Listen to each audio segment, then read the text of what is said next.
Hello, it's Tempest Willow, and this is week 2 of a year and a day, and I have already covered that I am going through Bucklands' Big Blue and Timothy Roderick's Wicca year and a day. So, lesson 2 and Big Blue was about beliefs, the deities, higher power, the ultimate deity, the myth of the goddess. The god talked about constructive magic, destructive magic. It covered 3 things that I thought were very interesting. Feeling is the most important ingredient. You must really want the thing you seek with every fiber of your being. This is when it comes to like magic. Timing, tying in the phases of the moon, and cleanliness. Which makes sense to me now because I've seen a lot of witchy hauls about bath salts and things like that, and I just thought, I wasn't sure. I thought maybe, I wasn't sure if maybe witchcraft was more like into natural ingredients like soaps and bath salts and stuff like that, but now I realize that it's like a cleanliness, a cleansing ritual before you do a ritual, craft a spell. It talks about reincarnation and like according to the craft, if you do an injury to someone, you experience retribution in this life. It's a threefold law, karma. But you experience all things through all of your lifetimes is one of the things it talks about. They also talk about your temple or, your altar can be anywhere. That it doesn't have to be a permanent space. That you enter a ritual circle through the east, where sunrise. They go over the colors that are associated with direction. North is green, east is yellow, south is red, west is blue. That you can use almost anything for an altar, but that it's preferably natural items like a wood table. They go over the Wiccan reed, and it harm none, do what thou wilt. Now, and that was for Bucklands. And day 8 for Timothy Roderick's A Year and a Day was meditation. And I find it much easier to meditate with meditative music, or watching the flame of a candle, or focusing on one thing in particular. I tried the wall meditation, and it didn't really go so well. That's a little bit later. And day 9 was meditational breathing, and it really helps me. I found release tension and increases my energy when I'm done meditating. So I think that's a really good thing, and I'm learning how to meditate where I don't have so many racing thoughts. Unfortunately, I have anxiety and ADHD and depression, so meditation is something that I definitely need to learn how to do better. It will definitely help. It's already helping.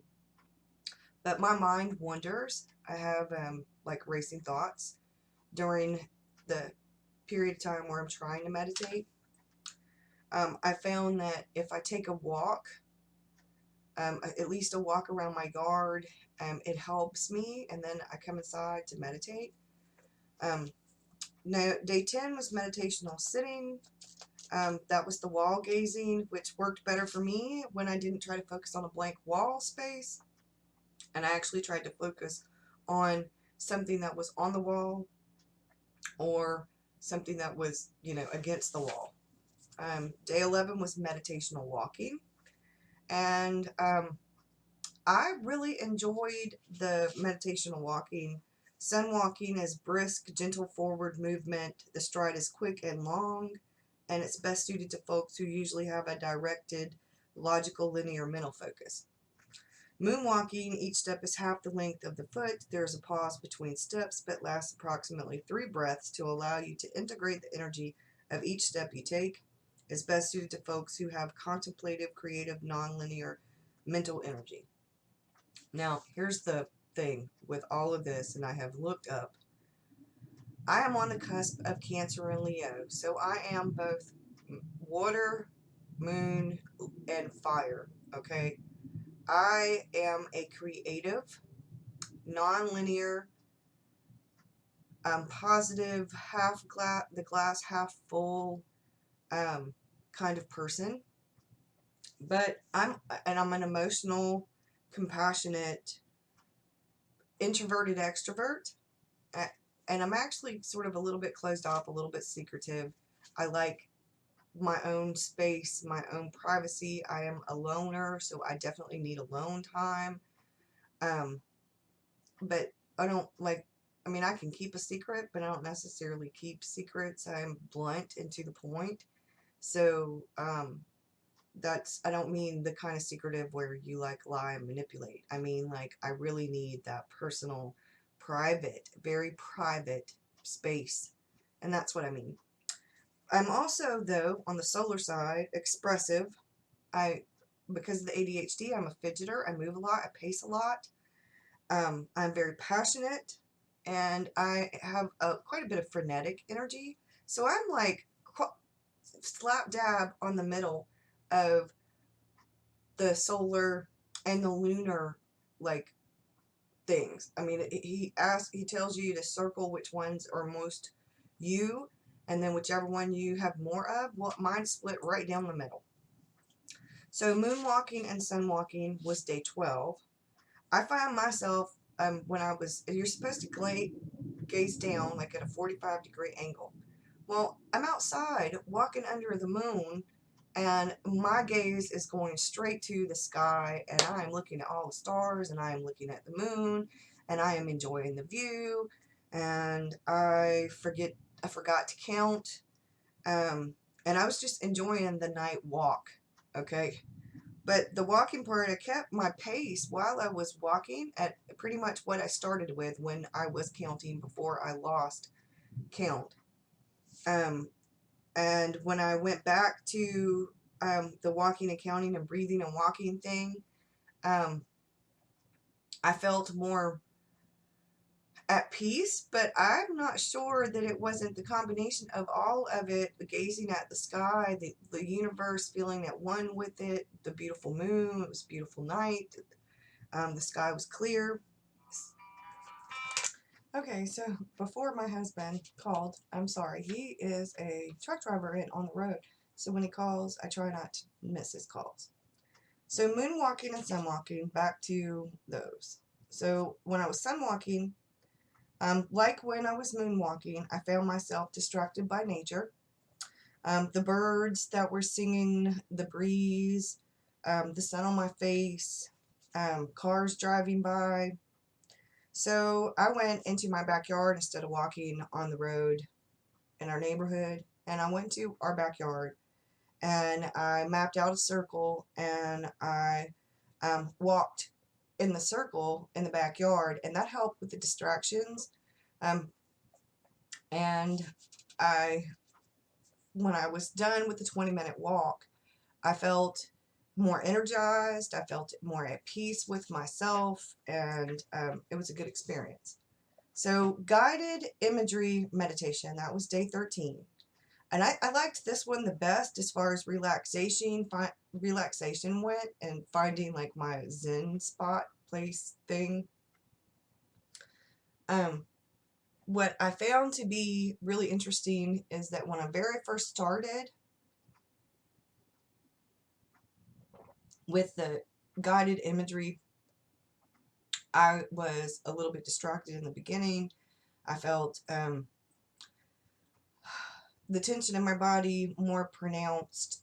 I had trouble concentrating on focusing, or I had a lack of focus, I should say. My mind kept racing, and but as the longer I worked at it, and the more breaths I took, inhaling through my nose and exhaling through my mouth, and counting my breaths, and holding, like you breathe in and you hold it for the count of 2, and then you breathe out, breathe in to the count of 4, hold to the count of 2, breathe out to the count of 4. The more I did those exercises and the more I had to do it multiple times in order for me to really get to this place where you're really supposed to be at when you are doing guided imagery meditation. But I really enjoy it. I feel much, much better after after participating in that. So the next day, day 14, was Rethinking God. Now, Wiccans view the divine as an energy that manifests through us at all times. It is who and what we are. So when I was a child, like, they ask you questions. When you were a child, what were your images of God? And like most people, I envisioned the typical old man with the white beard and like a white robe, kind of like Moses is depicted. Or I depicted God as like the burning bush kind of thing. As I grew older, by the time that was when I was a little kid. When I grew older, I kind of imagined God, the Christian God, because I was raised Baptist, as an immense bright white light, just this humongous, just energy and white light and all-encompassing energy and white light. And then I guess images of God are, I think, the idea of God. As my spiritual path has changed, I kind of have leaned more towards the animism, as in the divine is visualized for me when I see the leaves on a tree dancing with the breeze, with the wind. When I see beautiful sky, when I see the night sky, when I see the sun or the moon, the sunset, the sunrise, when I hear birds sing, when I see squirrels play, when I watch flowers bloom as time progresses. I planted rose bushes, and as they grew and they blossomed, it has just been very spiritual to me, that process. In Wicca, the divine is not a person, nor is the divine something that is greater than each of us. Wiccans view the divine as an energy that manifests through us at all times. It is who and what we are. I used to think as the Christian God, and like you see a capital G for the Christian God, and you see the lowercase g God or gods as plural, as all other gods. I don't really, it doesn't really care one way or the other now, as I've walked the process of walking away from the Christian church, from churches and religion in general, as far as Christianity goes, was a path that the more I saw God with a capital G, it kind of seemed to me like they were saying their God was the only capital God. That kind of ticked me off, because who's to say that another religion's God is not the God? Why does it have to be the Christian God?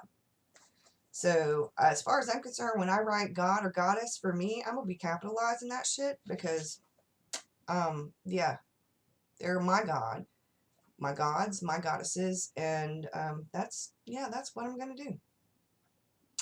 So that was week 2, and it was very illuminating. While during week 2, I wish I had found these before they, when they had the 2015. I found this.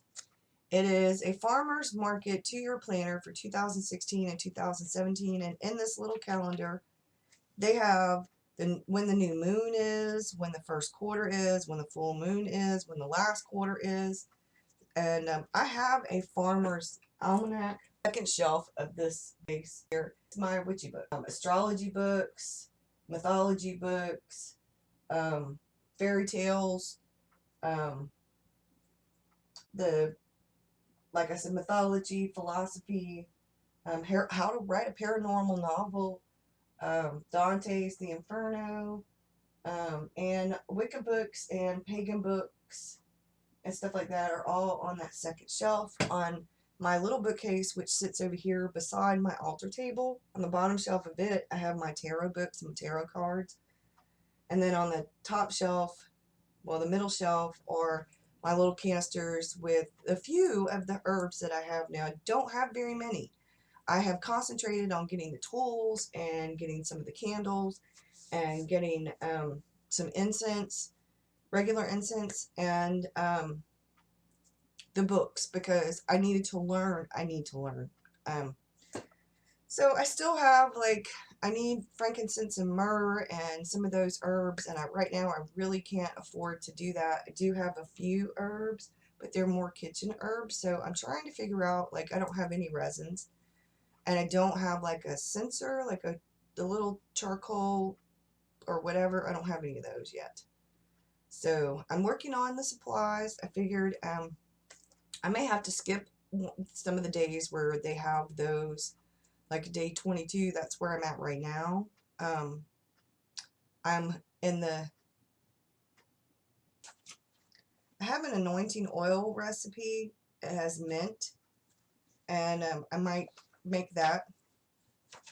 And for mint, I have some mint. I have some sage, smudge sticks and some sage. I have some bay leaves and sea salt. I also have some herbs like flowers and stuff, and I have some rosemary and some basil, and I have bath salts. So I'm working on stuff. I need, like, maybe a sampler kit, but I'll look and see what I can find. So that's where I'm at, and it's going really well. I'm learning a great deal. I have ways to go, like I said, before I'm like not even done with the first month of studies yet.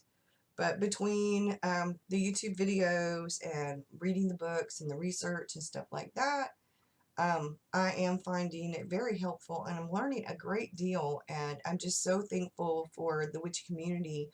And so, blessed be, and I will see you again for the end of week 3, and I hope you guys have a great one. Bye.